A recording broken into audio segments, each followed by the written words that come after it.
What's up, y'all? MMA Cannibal back again for another video. Today we just had the UFC 303 weigh-ins happen not too long ago, like an hour or so ago. And there was a few interesting results I wanted to cover right now before, the fight happens, before the ceremonial weigh-ins occur. A couple of them that, you might want to watch out for if you're making picks on this card. And a couple that are definitely making me consider changing my picks around. So without further ado, let's just get straight into the first one I want to mention. The main event here, obviously, Alex Pereira, Yuri Prochazka. As you can see, they both did make weight. I just want to give props to both of them for, instead of coming in right at 205 pounds, the absolute limit for a light heavyweight championship fight, somehow both of these absolute beasts made it to 204. Right on short notice, right before this title fight. I just want to give a quick shout out to them for being able to do that. That's super impressive to me. Usually I don't really think much of a fighter making weight because that's what they're supposed to do, but in this specific context I think it actually is pretty interesting, or at least pretty cool, that they were able to not only make 205 but 204 at that. So yeah, shout out to those guys. Thank you for saving this card. Moving along, our co-main event, Brian Ortega and Diego Lopez. When this fight got put together on short notice, it was put together as a featherweight fight at 145 pounds.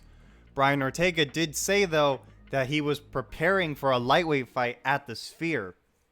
So apparently, according to Brian Ortega and his camp, since they were preparing to do the lightweight fight at the Sphere, he was not able to make featherweight for this.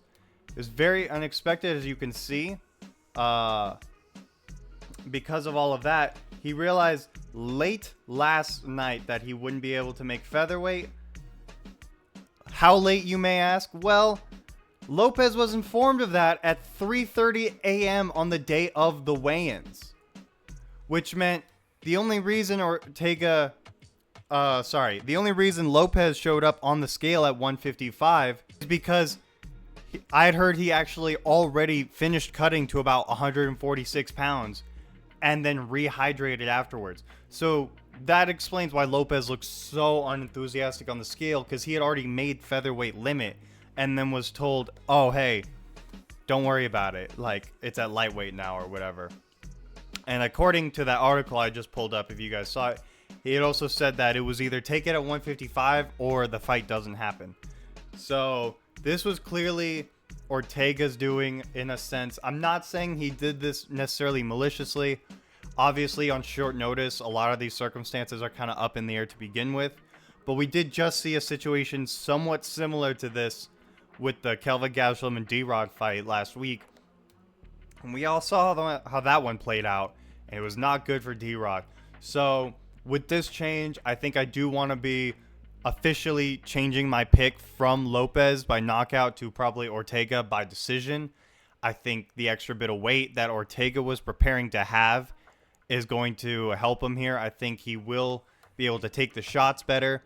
I think he'll be able to have a better gas tank. I think he'll be able to kind of control Lopez on the ground enough to the point where he doesn't really take a whole lot of damage or get into super dangerous submission positions. Obviously, I definitely think Lopez could outstrike him still and possibly even win on the scorecards in that department. But I think Ortega's going to be able to be smart. I think Lopez might gas out in the later rounds, which would give Brian a big advantage there, especially with the weight differences.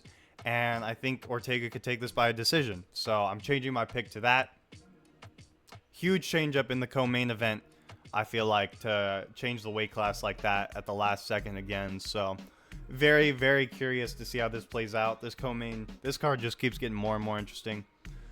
My third pick I wanted to bring up, Roman Dolidze makes light heavyweight absolutely no problem. You can see the smile on his face. This dude is loving it, not having to cut to 185 pounds. Anthony Smith, on the other hand here, obviously you can't see the title card. He made 206 pounds. You can look that up if you don't believe me. He made 206 pounds, light heavyweight limit for a non-championship title fight.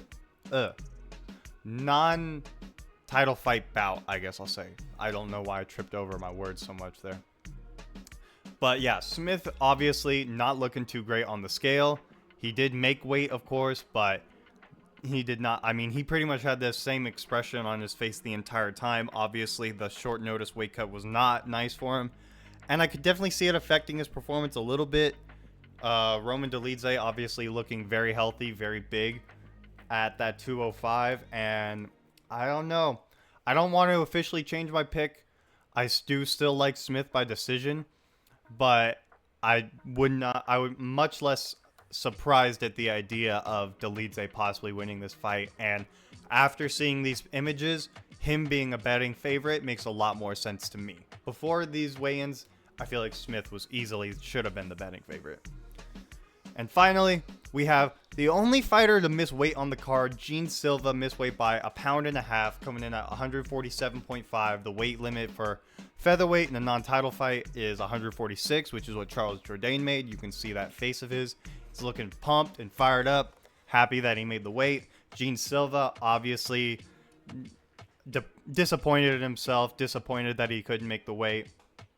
I don't know what happened, why he didn't make it. I didn't hear about any report. I haven't heard anything yet about like him having difficulties or an illness of any sort or some sort of injury.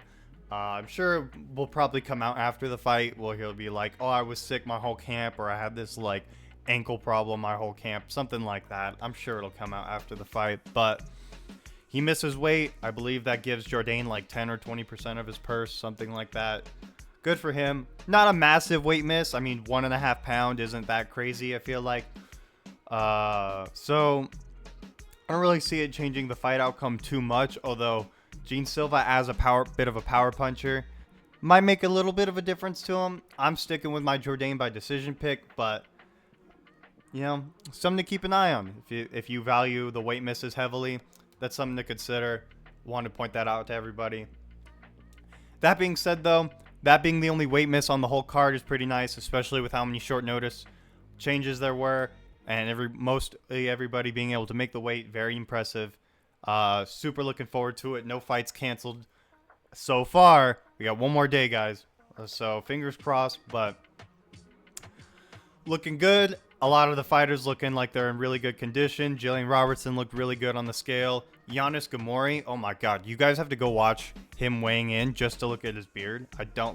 He weighed in fine. He made weight and everything. He looked good on the scale, but that beard was wow. So go give that a look if you got some time. But other than that, thank you guys for watching. Take these into consideration when you're making your picks, and stay violent.